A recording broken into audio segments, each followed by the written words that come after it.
이번 총선을 사실상 비례대표 선출을 둘러싸고 여러 가지 논란이 있었는데요. 그중에서 민주당이 연동형 비례제를 선택을 했죠. 그리고 통합형 비례정당을 이제 만들기로 했는데요.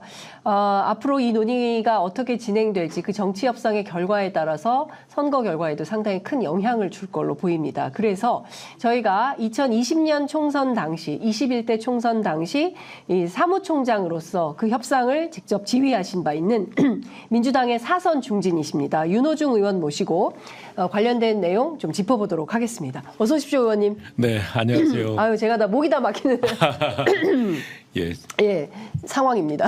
네, 직전에 예. 출연하신 분들이 너무 뜨겁게 네. 얘기를 하셔가지고 제가 예. 막 웃다 보니까 이렇게 됐습니다. 정말 재밌었습니다. 네, 의원님 저희 편의점 첫 출연이신데요. 저희가 네, 네. 처음 출연하신 분들께는 네. 뜨거운 연대 인사를 부탁드리고 있습니다. 저희 하얀 카메라 보시고 네. 저희 시청자분들께 네. 올 한 해 덕담도 좋고 좋습니다. 네, 여러분 장윤선 기자 잘 아시죠? 네, 항상 우리 국민의 편에서 이 민주주의를 발전시켜 나가는데 이 언론인으로서의 역할을 다 해오신 분이지 않습니까? 아이고, 민망해. 예. 근데 이제 그 지면이나 화면으로 다 이야기할 수 없는 이 뒷이야기들을 이렇게 편의점을 통해서 여러분께 제공해 드린다는 말씀을 듣고 이렇게 왔습니다. 저도 좀 일조를 하고 싶어서요. 우리 장윤선 기자의 아주 뭐랄까요, 특별한 이 시각, 이 분석력 이런 것들을 잘 느끼고 계시리라고 생각합니다. 앞으로도 이 취재 편의점 잘 이용해 주시고요. 올해는 특히 4월 10일 총선이 있는 해라서 어느 때보다도 중요한 시기가 아닌가 싶습니다. 대한민국의 미래를 결정하는 운명을 결정하는 그런 시기가 아닌가 싶고요. 그래서 취재 편의점과 함께 정말 그 훌륭한 그런 대한민국 만드는데 함께 해주시면 고맙겠습니다. 네, 새해 복 많이 받으십시오. 네, 감사합니다, 의원님. 저희가 이것부터 좀 여쭤봐야 될 것 같아요. 워낙 지금 뜨거운 쟁점이 되고 있고 의원님께서도 지켜보셨을 것 같아서 네. 대통령의 100분간의 대통령실을 가다. 미니 다큐멘터리 한 편이 이제 방영이 돼가지고 지금 네. 여의도뿐만 아니라 언론 전국이 지금 다 들썩들썩거리고 있습니다. 의원님 혹시 보셨습니까? 예, 저는 보다가 말았습니다. 예? 보다 말았습니다.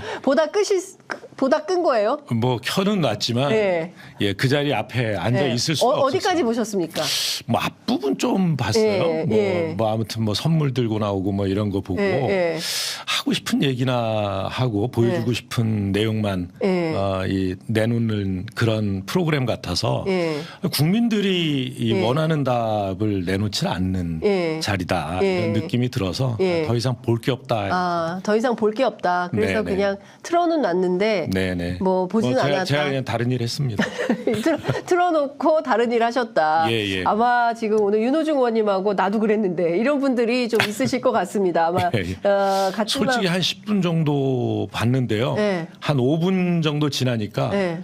더 이상 보고 싶어지지가 않더라고요. 더 이상 보고 싶어지지가 않다. 네. 제일 첫 번째 드는 어떤 감정은 어떤 것이었습니까? 사선 국회의원이시고. 예, 국민들과 소통 잘하겠다, 대화 많이 하겠다 이렇게 이야기를 했지 않습니까? 네. 이게 소통이냐? 오히려 그러니까 좀 더 이 진솔한 네. 질문에 대해서 진솔한 얘기도 하고 어떤 질문에도 진실하게 대응할 준비를 항상 갖춰야 되는데 그게 아니잖아요. 그래서 이렇게 아침에 일어나서 어떤 이야기들을 하셨는지 쭉 기사를 통해서 봤는데요. 네. 역시 국민들이 궁금했던 얘기는 하나도 안 했구나. 특히나 그 영부인과 관련된 이 명품백 문제에 대해서는 사과 한마디 없이 그냥 마치 일상적인 부부 사이에 있었던 이야기처럼 박절하지 못해서 생긴 일 이런 정도로 이웃집하고 박절하지 못해서 다툰 일이 아니지 않습니까? 이런 식의 이야기를 하고 넘어갔다라는 것도 참 받아들이기 어려운 내용이고요. 그러니까 매정하지 못해서 네. 나 같았으면 딱 끊어냈을 텐데 매정하지 못해서 뭐 부친과의 인연을 자꾸 이제 얘기를 하면서 밀고 들어오니까 그걸 어떻게 매절하게 거절을 하냐. 그냥 만난 거다. 근데 그냥 만난 게 아니라 명품을 갖고 와서 명품이면 만나고 명품이 아니면 면담일자가 안 잡혔잖아요. 그렇잖아요. 예. 근데 이게 팩트인데 네, 그 네. 부분은 완전히 없던 일로 만들어 버렸습니다. 그런 모든 과정, 특히나 예. 이제 이것이 일종의 뇌물이 될 수 있다라고 네. 하는 점에 대해서는 완전히 예. 이 덮어버리고 예. 일종의 공작 예. 또는 뭐 정치 공작 예. 뭐 이런 것들로 예. 또 뭐 북한의 공작이다 이런 걸로 이렇게 이 변명을 하고 말았는데요. 예. 북한의 공작일지 뭘지는 저희 판단이 안 됩니다만 네. 예. 이 김 여사가 분명히 그런 이야기도 하거든요. 맞아요. 남북관계. 우리 목사님 남북관계. 앞으로 네, 좋게 만들어 하겠다. 네. 직접 나서겠다 본인이. 예, 맞아요. 그러니까 이분이 어떤 문제에 관심이 있고 또는 북한하고 나름대로의 뭐 연결 가능한 사람이다라는 거를 예. 상정하고 이야기하는 듯한 앞으로의 어떤 역할이 분명하게 있다는 것을 네, 알고 암시하는 이야기하잖아요. 네. 그런 걸로 해석될 수 있는 말을 합니다. 예. 예, 그런 걸로 봐서 예. 그 자체가 어떤 공작이라고 하더라도 네. 그 공작에 상당히 뭐 호응이 있었거나 아니면은 또 그 공작을 역으로 이용하려고 하는 의도도 좀 보인다. 네, 예. 이런 거죠. 그렇죠. 예, 그래서 이것을 일종의 어떤 일방적으로 공작에 당한 것으로 보기가 어렵다. 네. 이런 거고요. 예. 또 뭐 만약에 이제 이 시계에 예. 몰래 카메라를 들고 온 것 예. 이것을 이제 뭐 당시에 한남동 들어오기 전이었고 이 이웃 주민들의 편의를 위해서 그러니까 불편을 끼치지 않기 위해서 검색을 좀 네. 검색기가 제대로 할 수 없었다. 없었다. 예. 이런 이제 변명을 예. 하는데 예. 그렇다면 그 코바나 컨텐츠라는 공간에 예. 영부인이 내려오면 안 되죠. 예? 검색과 보안이 예. 불안전한 곳으로 예. 영부인이 그렇게 내려와서 일상적인 생활을 하거나 예. 또는 이 손님을 예. 접견하는 예. 이런 일이 있어서는 안 되죠. 예. 그게 일종의 어떤 이게 경호의 기본 수칙, 네. 보안의 기본 수칙 아니겠습니까? 예. 그렇게 보안에 불철저했다라고 한다면 네. 그 부분은 분명히 경호실장을 네. 경질해야 될 사안입니다. 네. 아는 즉시. 이게 공작이고 예. 공작에 당해서 예. 일테면 이 영부인의 사생활까지도 예. 외부에 노출됐다라고 하면 그 보안 담당자 예. 그리고 그걸 지휘 책임을 지고 예. 있는 경호실장을 예. 바로 파면시켜야 됐죠. 예. 근데 그렇게 인사 조치를 하고 있지 않다는 것은 그것이 이 공작이라고 생각하지 않았거나 예.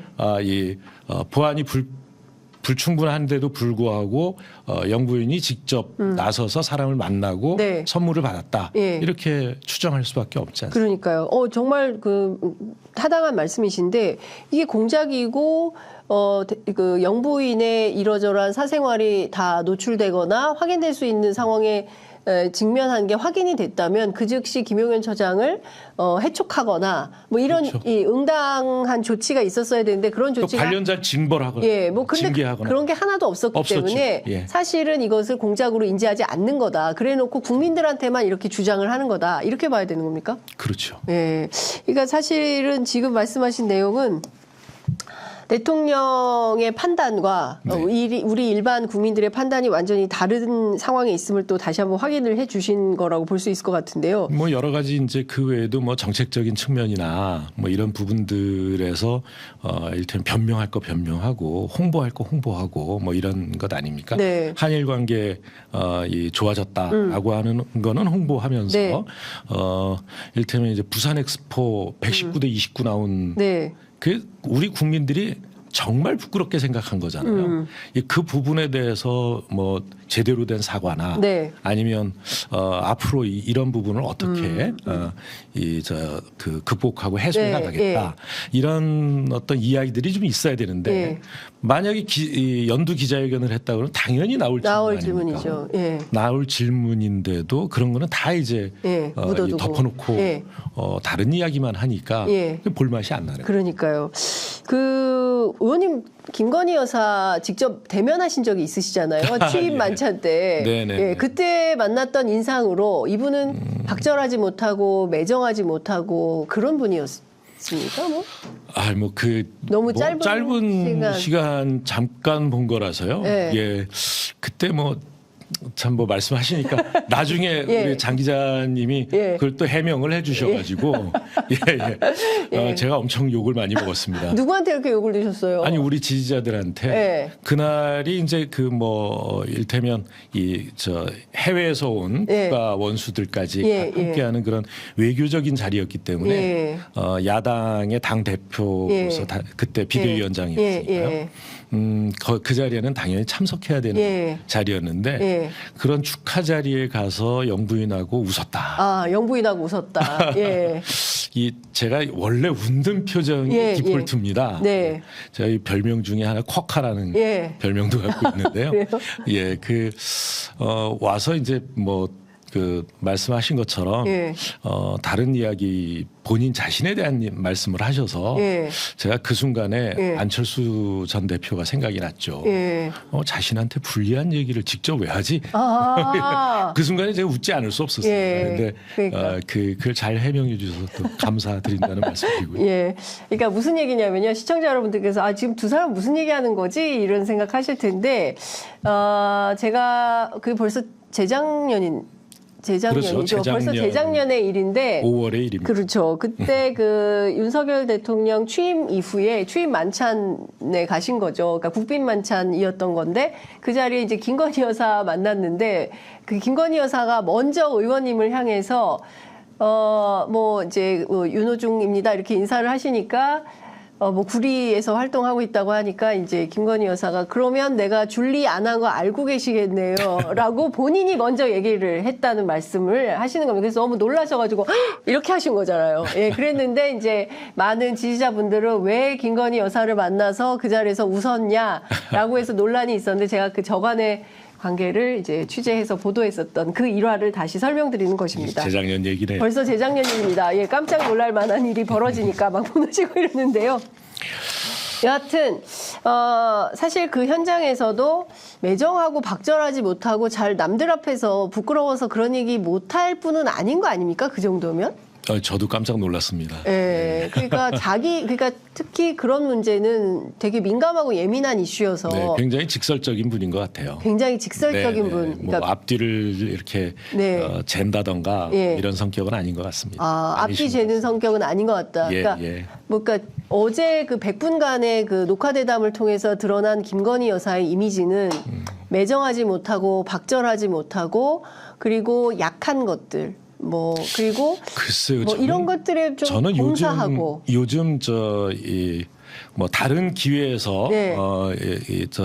김건희 여사의 어떤 정치적인 그 행보나 이런 것들을 이렇게 느껴볼 수 있는 기회는 별로 없잖아요. 네. 그런데 지금 여당의 한동훈 비대위원장이 네. 공천과 관련해서 쭉 하고 있는 것을 보면 네. 상당히 뭔가의 흔적이 느껴집니다. 흔적이요? 예. 그러니까 지금 이제 공천이 진행되고 있는데 네. 실제로 공천을 주도하고 있는 액터들은 오히려 용산, 그다음에 한남동, 그다음에 여의도 출장소장 세 명인 것 같다. 이런 느낌이 드는 거죠. 예, 용산, 여의도 출장소장, 한남동. 예. 그러니까 실제로 보면 이제 용산하고 여의도 출장소장 사이에는 이제 여러 가지 이제 오해도 풀리고 만나서 악수도 하고 이 폴더 인사도 하고 이러는데요. 그렇게 풀고 나서 결국은 김경률이 후보 사퇴를 하지 않습니까? 맞아요. 예. 이게 윤석열과 한동훈 사이의 갈등이 아니었다는 걸 얘기하는 거죠. 예. 그러면 그 뒤에 보이는 분이 계시잖아요. 한남동. 예, 한남동과 여의도 예, 간의 문제였던 것 같다. 다만 이제 그 앞에서 네. 이제 용산과 여의도가 예. 그 서로 예. 갈등 예. 양상처럼 예. 문제를 끌고 가다가 예. 결국 예. 수습을 한 것으로 예. 그렇게 보여지는데요. 매우 구체적인 어떤 영향력을 행사하고 있는 것 아닌가 예. 하는 느낌이 들죠. 예. 근데 이제 그 어제 그 시청자들한테 비춰지는 이미지는 너무 네네. 요약하고 네. 그리고 매정하지 못하고 네. 박절하지 못한 예, 그런 부부싸움도 한 번도 안 부부싸움도 한 하시고, 손도 안 하시고 예, 요리도 잘하시고, 예, 뭐 이런 분이고 어떤 뭐 네. 국정에 뭐 이런 그러니까 저는 전혀 다른 아니 그런 실제와 그런 이미지가. 분들이기를 바래요. 예. 예, 그런 분들이셨으면 좋겠습니다. 예. 그런데 이제 보이지 않는 곳에서 네.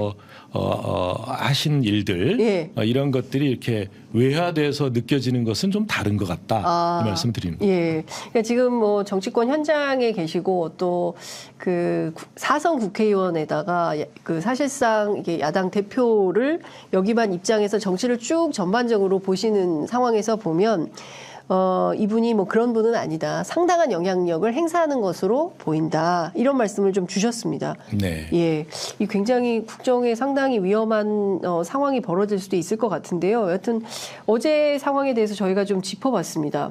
그런데 한동훈 위원장 어제 그 관훈클럽 네. 토론회도 참여를 하지 않았습니까? 이 날짜도 좀 이상해요. 공교로운가요? 공교로운 건가요? 네. 의도된 건가요? 예, 어제로 잡지 않았으면 네. 한동훈 위원장도 상당히 언론에 네. 뭐 한 서너 페이지를 장식할 그렇습니다. 만한 그런 행보를 한 건데 네. 대통령께서 자리를 안 내준 겁니까? 그런 것 같아요. 지면을 독점하시는 바람에 예, 대통령 지면 독점 안타깝습니다. 사태. 그래서 한동훈 위원장의 이슈가 완전히 네. 예, 줄어들게 돼버렸다. 근데 진짜 오늘 아침 신문을 보면 모든 언론이 네. 어제 있었던 100분 그 녹화 대담으로 전부 도배질이 그렇죠. 돼 있는 상황입니다. 곁을 안 주는군요. 그리고 어떻게 보면 네. 용산과 여의도가 네. 여의도 출장소가 예. 그렇게 좋은 사이 같아 보이진 않아요. 이런 일정 짜는 것만 봐도. 그래서 전화 통화를 안 하는 걸까요? 전화 통화 일절 안 한다는 얘기를 했어요. 네. 네. 뭐 설마 그러시겠습니까?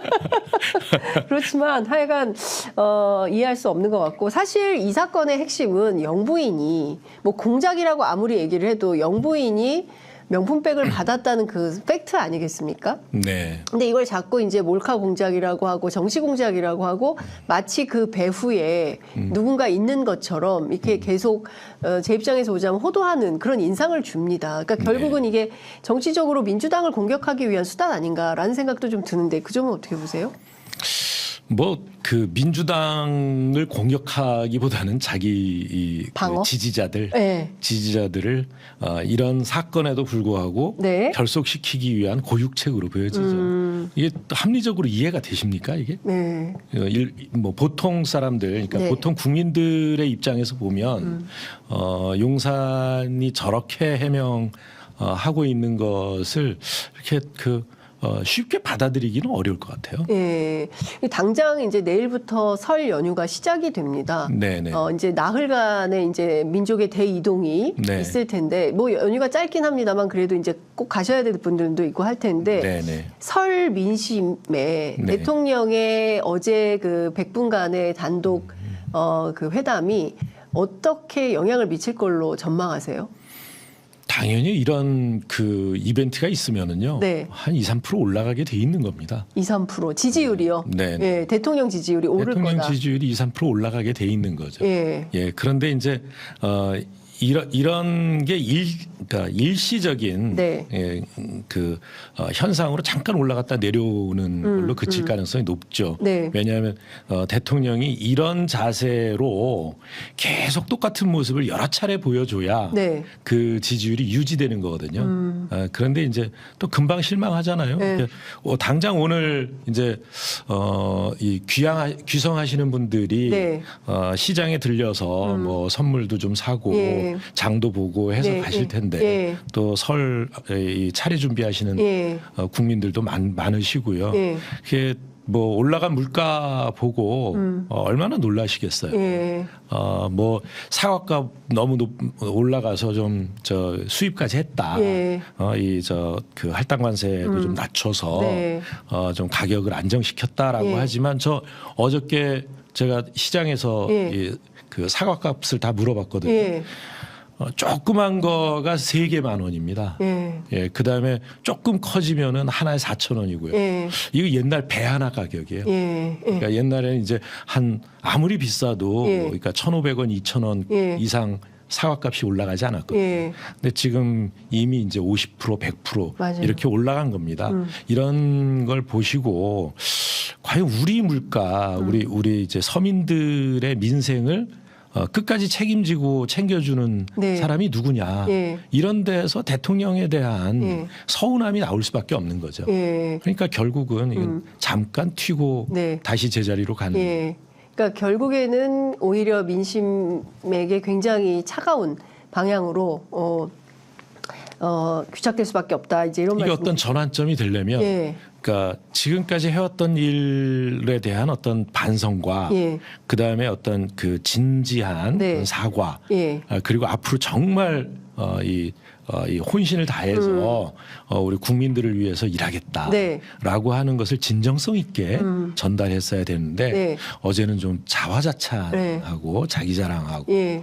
그다음에 이제 의혹이 있었던 거에 대해서는 서둘러 덮기 급급했기 때문에 네. 그 효과가 오래가지 못할 것입니다. 예. 김건희 여사의 공개 행보를 위한 포석 아니었냐. 이런 얘기도 나오는데 그거는 어떻게 보세요? 그 가능성도 있다고 보십니까? 저는 뭐 거기까지는 판단을 잘 못하겠습니다. 네. 김건희 여사의 사진이 나왔다라고 해서 네. 이제 공개 행보가 시작될 것인지 네. 뭐 전략적으로 선거 때까지는 안 나오지 않겠습니까? 네, 전략적으로 선거 때까지는 안 나올 것이다. 예, 저는 뭐 그렇게 봅니다. 보시면 예. 알겠습니다. 앞서 이제 시장 가서 그 다 가격 확인하셨다고 하셨잖아요. 네네. 한동훈 위원장이 지난 2일 구리 전통시장에 가가지고 네네. 호떡 드시고 가래떡 먹고 네네. 막 이렇게 중학생들한테 사주기도 하고, 네네. 예. 그리고 경동시장에 가서는 생닭도 사고 뭐 이렇게 했습니다. 뭐 네. 스타벅스 커피 얘기도 하고요. 이런 한동훈 위원장의 행보는 좀 어떻게 보세요?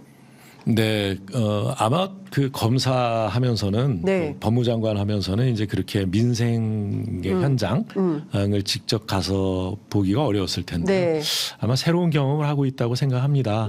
뭐 그런 경험을 통해서 좀 더 이 민심과 가까운 네. 서민들과 이 정서를 공유할 수 있는 그런 이 정치 네. 이런 걸 좀 할 수 있게 된다면 참 좋겠는데 네. 뭐 그렇게 될런지는 잘 모르겠어요. 우선 한동훈 위원장은 그 상당히 좀 엘리트주의에 빠져 있고 네. 그렇다 보니까 이제 뭐 스타벅스 같은 경우도 뭐 이게 특권층이나 다니는 네. 이 주머니 좀 두둑한 사람들이나 네. 다니는 뭐 이런 곳으로 표현하는가 하면 좀 어색하잖아요. 네. 이를테면 정감 있게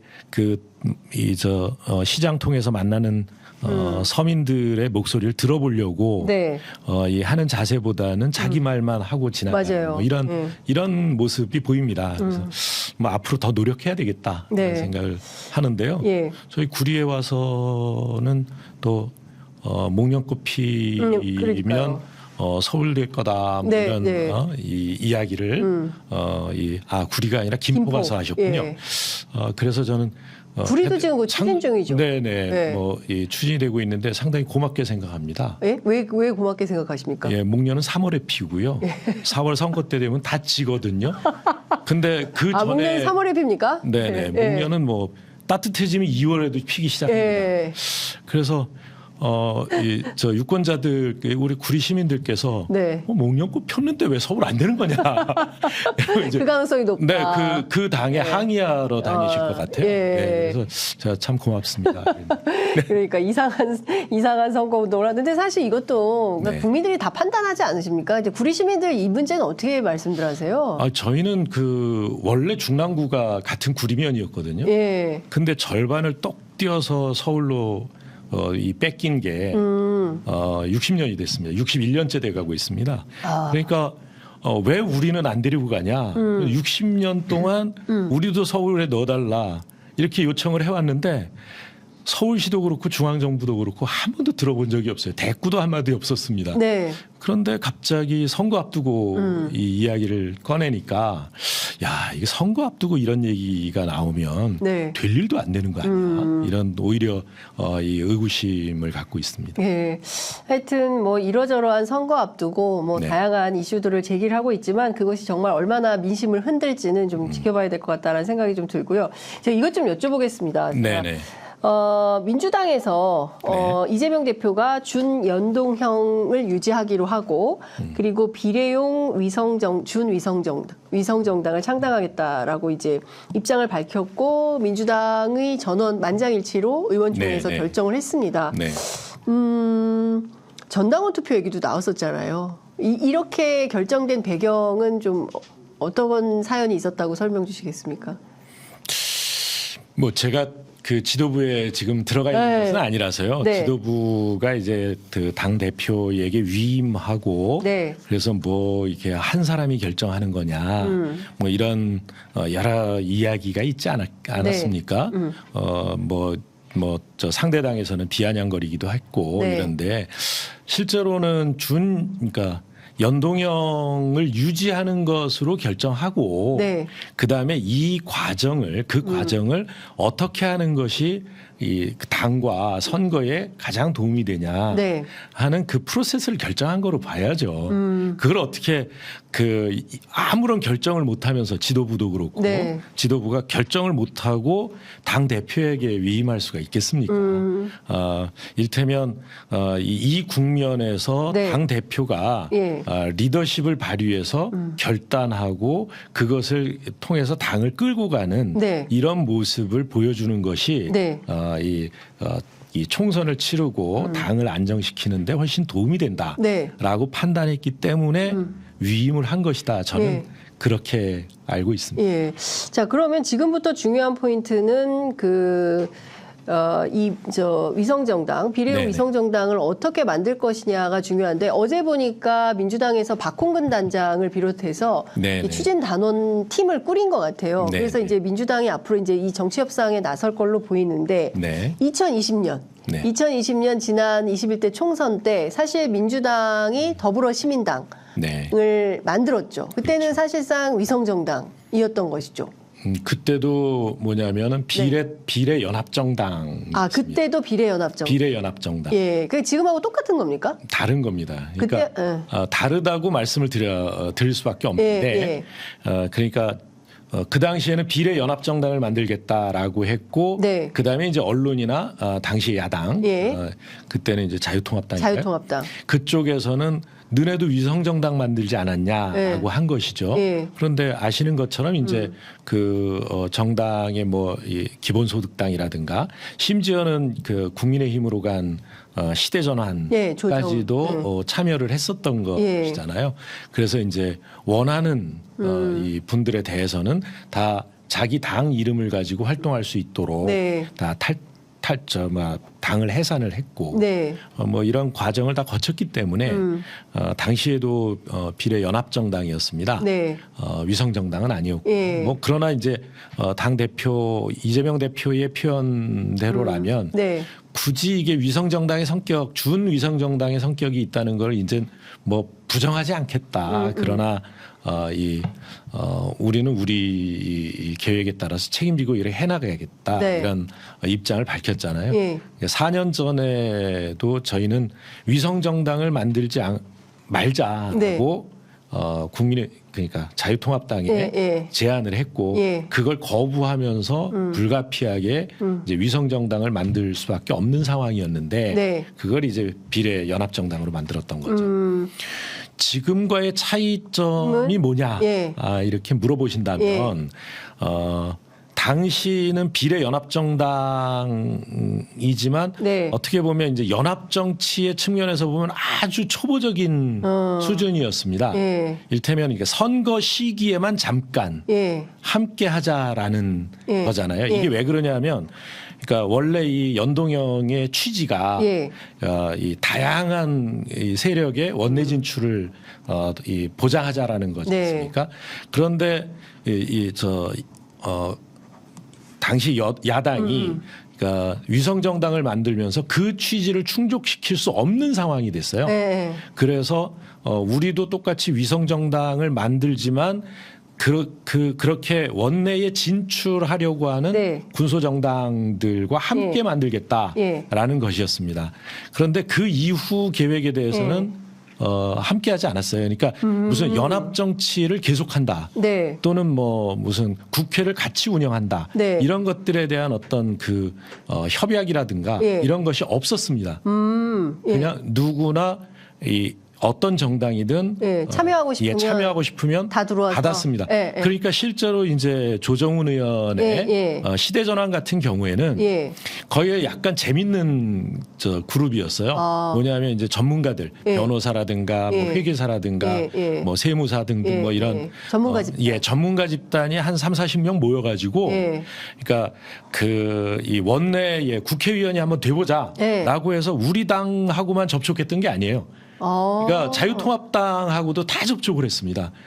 그쪽에 위성정당이 있으면 우리가 글로도 갈 수 있어요. 위성정당이 만들어지기 전부터 이 비례 국회에 의석을 진출하려고. 달라. 그러니까 일종의 어떤 전문가 의견 그룹을 만들어가지고 네네네. 정치 진출을 목적으로 네네네. 이렇게 왔다 갔다 했다. 그랬는데 이제 자유통합당에서 시대전환을 안 받아주니까 그러니까 자기들로만 위성정당을 만드니까 그리고 우리 쪽에서는 민주당 쪽에서는 비례연합정당을 만들면서 어느 세력이든 당이면 들어올 수 있다. 그다음에 시민사회에서도 추천을 해달라.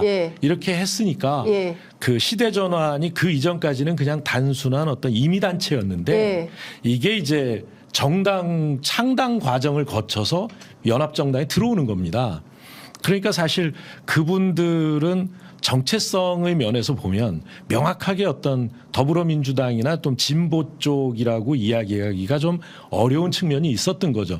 그러니까 군소정당이고 또 원내 진출을 원하는 정당이면 이 자유통합당에서 미처 못 받는 세력까지도 우리가 받아서 연합정당을 만들었던 거고요.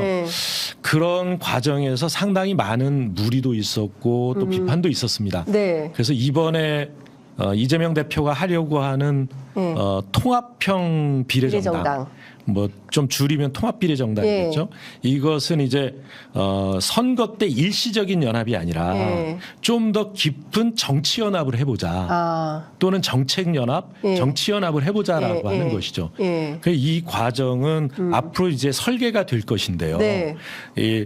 민주당이 책임지고 그 과정을 거쳐가겠다는 거죠. 그러니까 뭐 우선은 이제 뭐 나름대로 좀 그 제한이 있어야 되겠죠. 대개 이제 뭐 정의당이나 진보당이나 이런 데는 이제 지역구에 후보를 내고 있으니까 지역구에 후보를 내고 독자적으로 원내 진출을 할 수 있는 정당들은 그냥 독자적으로 갈 가능성이 크고요. 그다음에 그 기왕에 이렇게 된 거는 이제 이 지역구에 후보를 내지 못하는 정당들 지역구에서 아무리 후보를 내도 뭐 2% 3% 이내에서 득표가 결정되고 이런 이 정당들에게 저희들은 기회를 줄 수 있는 거고 그다음에 이제 우리 당과의 어떤 일테면 연합 그 협약 같은 거를 맺을 수가 있는 거죠. 연합 정치 협약 같은 거.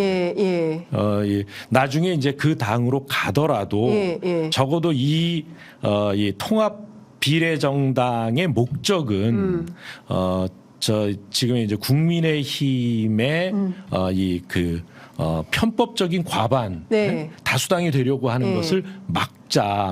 그리고 그것을 막는 이유는 윤석열 정부에 대한 네. 견제와 네. 그다음에 윤석열 정부의 심판이라고 하는 예. 이런 국민의 뜻을 예. 최대한 이 살려 나가자. 예, 예. 그래서 그런 의견을 가지고 있는 예. 이 국회의원들이 다수당이 될 수 있도록 하자라는 것 아니겠습니까? 예, 그러니까 예.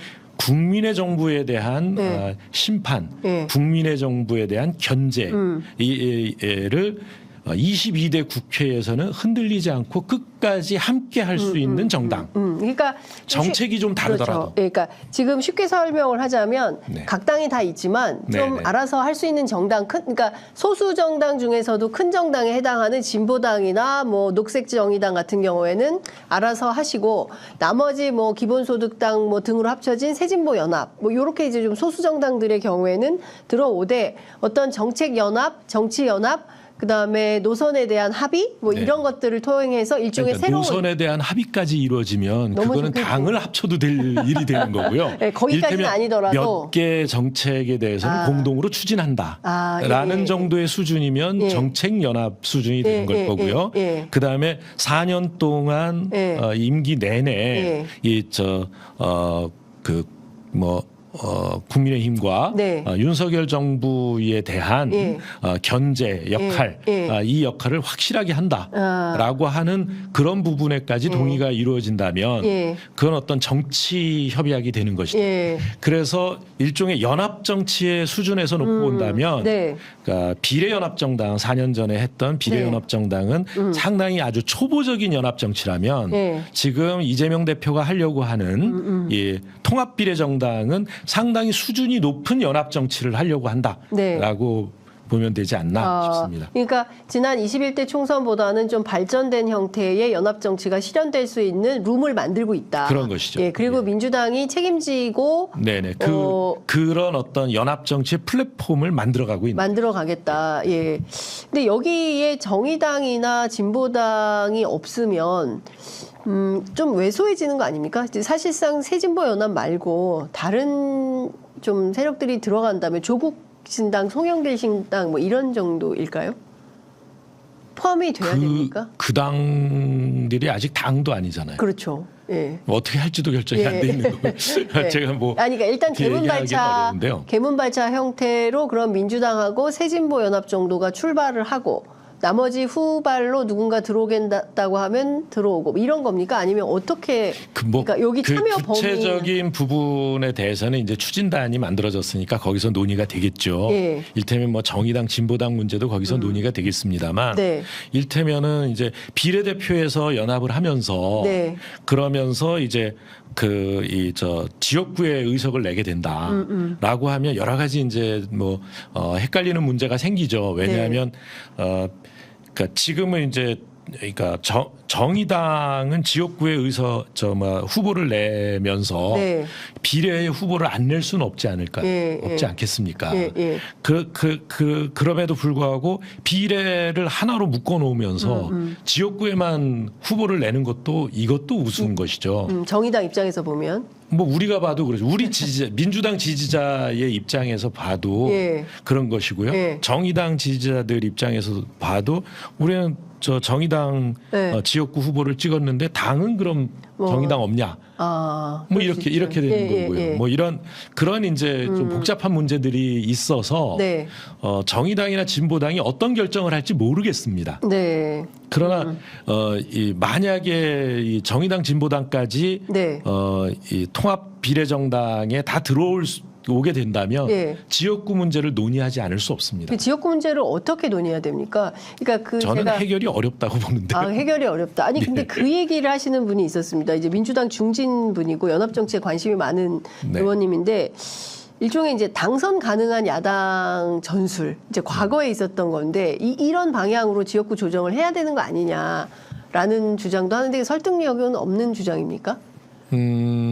그게 이제 한 92년도에 있었던 맞습니다. 1992년에 당선 가능한 야당 후보 찍자 뭐 이런 전술이 있었죠. 그런 게 있었는데 저희가 이제 4년 전에도 이런 경험이 있어서요. 네. 똑같은 뭐 이 취지는 아니었지만, 그러니까 저희가 정의당에도 이제 비례연합정당에 들어오라라고 네. 하는 제안을 했습니다. 예. 그리고 이제 저희가 상당수의 지금의 정의당 의석보다 훨씬 많은 이 그 수의 이 그 비례 네. 의석을 선순위에 보장을 해주려고 네. 다 내부적으로 준비를 다 했죠. 네. 그런데 안 되는 겁니다.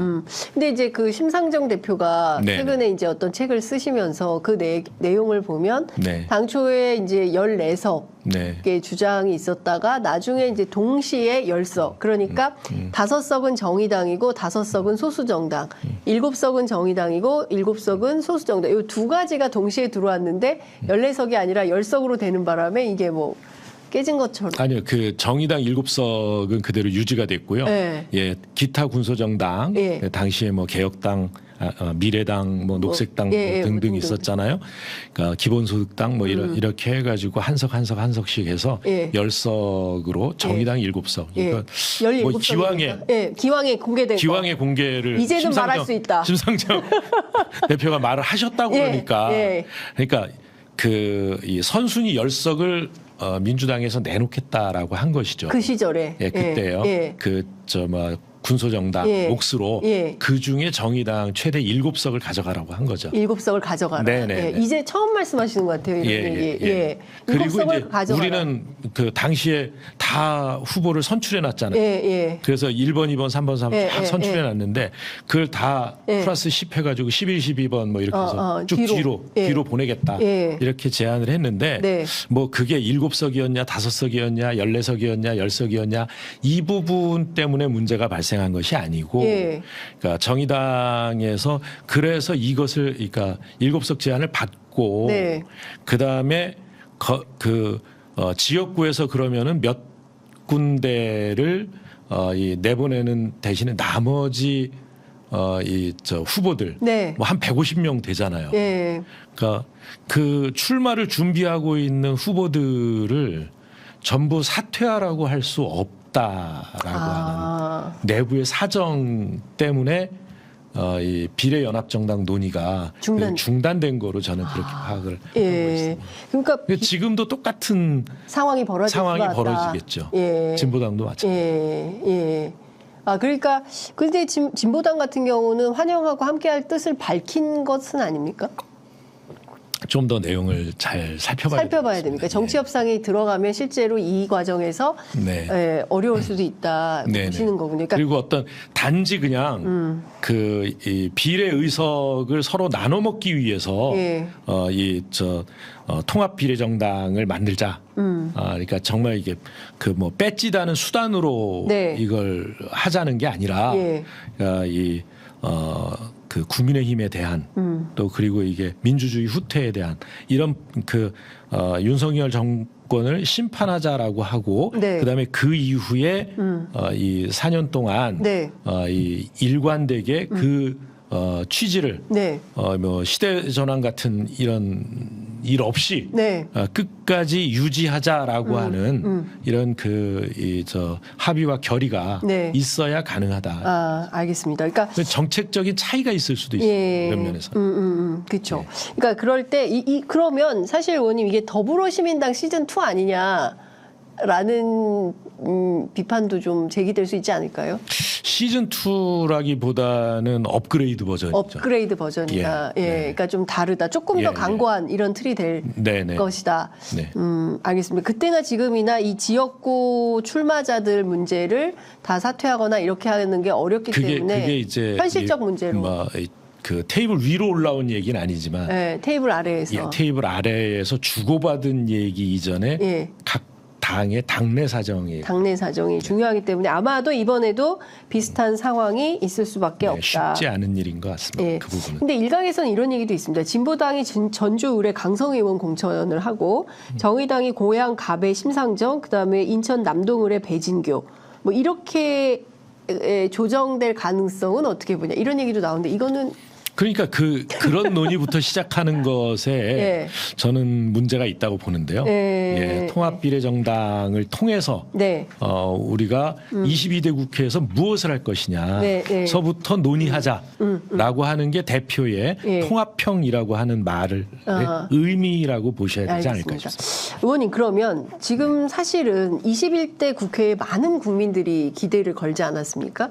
그리고 그 촛불혁명 당시에 요구되었던 수많은 개혁 입법들, 이것들이 사실은 잘 되지 못했고, 이번 국회에서 국회에서 민주당 주도로 통과시켰지만 건건이 윤석열 대통령이 거부권을 행사했고, 마침내 네. 이태원 참사 특별법까지도 지금 거부권을 행사한 이런 상황이어서요. 그러면 22대 국회로 들어가면 이제 앞서 말씀하신 대로 정책연합 혹은 정치 이 연합이라고 해야 될까요? 이런 수준으로까지 발전하려면 네. 최소한 어떤 정책에 대하여 어떤 수준의 약속이 있어야 된다고 보십니까? 그것까지 제가 가이드라인을 제시하면 가이드라인 너무 책임 받고 권한을 네. 가지고 있는 사람들은 뭘 하라고요? 아니 그냥 이렇게 그 선배 아니 저는 선배로서. 이렇게 네. 그런 어떤 이 정신을 가지고 네. 이 판을 만들어가면 해결이 되지 않을까라는 말씀을 드리고 싶고요. 예. 사실 이제 말씀을 주셨으니까 촛불혁명으로 이 기대를 걸었던 많은 국민들께 송구하고 죄송한 말씀을 드리죠. 왜냐하면 원하시는 만큼 다 이뤄내질 못했습니다. 또 180석이면 더 많은 일을 할 거다라고 기대를 했었는데 국회 관행 이런 것들 소위 말해서 여야가 합의해야 된다라고 하는 그런 관행에 너무 얽매여서 하고자 하는 일을 제대로 잘 못했다는 이런 면의 지적은 상당 부분 타당하다고 생각을 하는데요. 근데 또 이런 면도 보여집니다. 그러니까 우리 당의 우리 당 지지자들만 가지고 정치를 하거나 또 국회를 운영할 수 있는 것은 아니지 않습니까? 근데 우리가 이제 87년 6월 항쟁에서부터 촛불혁명까지는 일관된 어떤 국민의 선택이 있습니다. 그것은 혁명적 변화, 일시적인 혁명적 변화보다는 점진적이고 절차적 민주주의에 따른 변화, 개혁 네. 이것을 국민들은 선택을 하시거든요. 그러니까 저희가 이제 여러 가지 이유가 있죠. 그러니까 남북이 분단 상황이고 또 그다음에 이제 광주의 그런 아픔을 겪어보고 이러면서 이제 일시적이고 혁명적인 변화가 실제로 이렇게 변화를 이뤄내기가 굉장히 어려운 환경을 가지고 있다라는 것 때문에 점진적 변화를 요구를 하셨는데요. 저희들이 그 변화의 속도에서는 조금 기대에 못 미쳤을지 모르지만 그런 점진적 변화를 요구하는 국민 여러분의 뜻을 저버리려고 해본 적은 없다. 심지어 이제 저에 대해서 법사위원장 왜 넘겨줬냐. 네. 이제 이런 이제 비판도 많이 하시잖아요. 네. 당시에 사실 그 서울시장 보궐선거에서 참패를 하고 나서 우리 당의 지도부는 어떤 결정을 하냐면은 여야가 협치를 해야 된다. 네. 그러니까 17석 중에 그러니까 18개죠. 그러니까 그 특위위원장까지 네. 7석 위원장 7석은 주고 또 이 11석 가지고 최대한 국회를 운영해 가자라는 네. 결정을 하는 거죠. 그 당시에 사실은 이제 1년이 지난 상황이었어요. 21대 국회가. 네. 전반기가 다 끝나기 전인데 1년밖에 안 된 상황에서 다시 이제 법사위를 비롯해서 넘겨주면서라도 협상을 마무리해라 네. 라고 하는데 제가 할 수 있는 역할은 그러니까 당장 주지 않고 1년을 끈 겁니다. 법사위원장을. 법사위원장을 그러니까 이 상반기 끝나는 1년 그러니까 22년 네. 5월 말까지 네. 우리가 가지고 있으면서 할 수 있는 일을 하자라고 네. 하는 것까지 이제 그게 저의 역할이었다는 게 참 안타깝고요. 네. 그걸 통해서 사실은 이제 그 검찰청법도 추가 개정을 맞아요. 했잖아요. 예. 그러니까 이게 추가 개정이 잘못된 게 아니라 이 한동훈 장관이 시행령으로 이것을 네. 희화화시켰다라고 하는 예. 것이 오히려 문제죠. 예. 그래서 아무튼 저희는 이 점진적인 예. 개혁의 길에 네. 한치도 벗어나지 않고 네. 최선을 다하겠다는 말씀을 드립니다. 네. 오늘 박홍근 단장이 네. 이제 1차 회의 발언이 나왔는데요. 아, 첫째, 예. 둘째, 셋째 나왔는데 평가 좀 해주시면 좋을 것 같아요. 일단 첫 번째는 민생 우선 정책 기조 중심의 공동 총선 공약을 네, 네. 추진하자. 그리고 두 번째는 국민 유토피에 걸맞는 유능한 인재 선출을 위한 공정하고 민주적인 시스템을 구축하자. 이거 공천 시스템을 말하는 것 같아요. 그리고 네. 두 번째는 지역구 연합은 국민의힘 과반 의석 확보 저지를 위해서 이기는 후보 단일화. 네, 이기는 후보 단일화 정신과 원칙으로 추진하자. 이렇게 세 가지 입장이 나왔는데요. 네. 어떻게 평가하십니까? 그러니까 이 지지율이 우리 네. 당 후보보다 낮음에도 불구하고 군소정당이기 때문에 뭐 몇 석을 보장하는 협상을 하지 않겠다라는 말과 같은 의미입니다. 네. 그러면 이렇게 이기는 후보 단일화를 하게 되면 전부 민주당이 되는 거 아닙니까? 뭐 그거는 해봐야 하는 거예요. 제가 보기에 이기는 후보 단일화를 하면 실제로 민주당이 당세가 세기 때문에 이러면 민주당에게 훨씬 상황이 유리해져서 소수정당들이 참여하지 않겠다 이럴 수도 있을 것 같은. 근데 예컨대 이 용해인 의원 같은 경우는 좀 다를 수 있겠네요. 제가 이것 좀 여쭤볼게요. 용해인 의원은 이런 제안을 했습니다. 민주당과 소수정당의 의석을 서로 번갈아서 배치하자. 일종의 이제 끼워넣기 전술 같은 건데요. 이런 주장도 있고 또 어떤 의원님들은 그러지 말고 앞순위 전부 싹 다 소수정당 주고 후순위 11번부터 민주당 하자. 이런 제안도 있습니다. 지난번에 협상을 해보신 경험으로 볼 때 이번에는 뭐 지금 박홍근 의원의 안도 나와 있고 뭐 이렇습니다만 어떻게 하는 것이 가장 합리적인 길일까요? 그건 아주 좀 뭐 협상 기술적인 부분이라서 네네네. 일테면 서로 번갈아 가면서 순번을 넣자라고 네. 하면 이 지난번에 했던 이제 선순위의 10명을 군소정당을 우선 배치한다라고 네. 하는 것하고는 좀 달라지는 건데요. 그러면 이제 이 군소정당으로서는 한 우리가 20번까지 네. 당선자를 당선시킬 수 있다라고 예. 하는 상황이면 이전 10번까지 받는 거하고 똑같은 결과를 낳겠죠. 네. 그러니까 뭐 그런 부분들에 대해서 인물이 얼마나 거기에 적합한 인물이 있는가. 네. 뭐 일테면 한 10여 명이 됐든 뭐 더 많은 숫자가 됐든 그런 후보자들도 봐야 되고 네. 그다음에 서로 이제 어떤 방식으로 해야 지지자들이 잘 결집할 수 있는가 네. 뭐 이런 것까지 다 고려를 해야 되겠죠. 만약에 비율을 그러니까 네. 득표율을 최대한 높이는 방법으로 가면 네. 이럴 거 아니겠어요? 그냥 무조건 군소정당이 10번 앞으로 가면 군소정당 지지자들은 예. 어차피 우리가 내놓은 후보는 네. 10번 이내니까 100% 당선 아니야. 그러니까 민주당 힘만으로도 당선이니까 뭐 딴 데 찍어볼까? 예. 이럴 수도 있는 거고요. 그러면 이제 번갈아 가면서 하는 게 예. 어떻든 한 표라도 더 많아야 되니까. 더 많이 당선이 되니까 예. 그렇게 했을 때 뭐 22번, 3번까지도 가능한. 갈 수도 있는 예. 뭐 그런 전술이 될 수도 있고 그렇습니다. 알겠습니다. 아주 기술적인 부분. 그 조정훈 의원 사례 계속 말씀하셔서 사실은 다들 놀랐지 않습니까? 모자 벗고 쓰고 또 이제 국민의힘으로 가서 국회의원 한 번 더 하겠다 이제 예. 출마 의지. 그리고 뭐 오늘도 뭐 그렇고 계속 이제 한동훈 위원장하고 거의 같이 세트로 다니고 네, 이런 네. 상황인데 검증 문제를 어떻게 해야 됩니까? 그러니까요. 검증은 사실 검증은 이제 민주당은 나름대로 이제 시스템화돼 있고 체계화돼 있는데, 네. 그러니까 4년 전에는 워낙 촉박한 시일 예. 때문에, 예. 그러니까 검증할 수 있는 시간적 여유가 뭐 한 2, 3일 정도밖에 없는 경우도 있었어요. 아이고야. 그러다 보니까 이제 좀 불안전하게 예, 됐는데 예.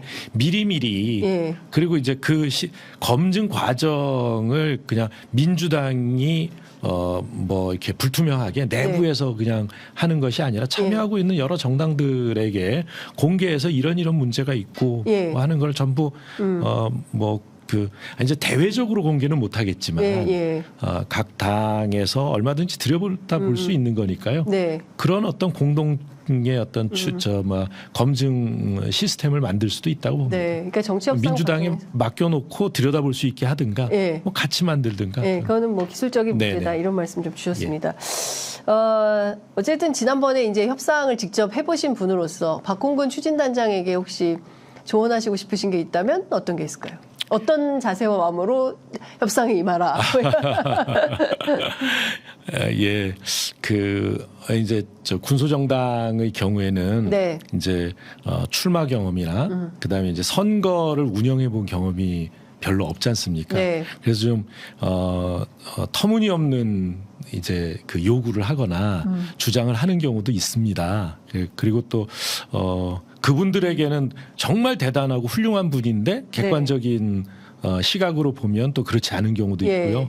그래서 정말 소통을 잘 하고 이해를 네. 잘 시켜드려야 됩니다. 그리고 뭐 한두 가지 가지고 네. 일테면 그런 어떤 내부의 논의가 바깥으로 이제 그러니까 언론에 공개가 되면서 이런 어떤 그 파열음이 나는 이런 것들도 좀 경계를 해주셨으면 좋겠고요. 네. 충분히 이 그 논의하고 수기하고 네. 그래서 이 결론을 잘 만들어가 주셨으면 좋겠습니다. 네, 알겠습니다.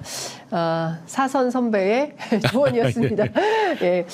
오늘 이제 마무리를 해야 될 것 같은데요. 끝으로 꼭 하시고 싶으신 말씀 있으면 한 말씀 듣고 마무리하겠습니다. 여기 선거운동을 못 하잖아요. 예.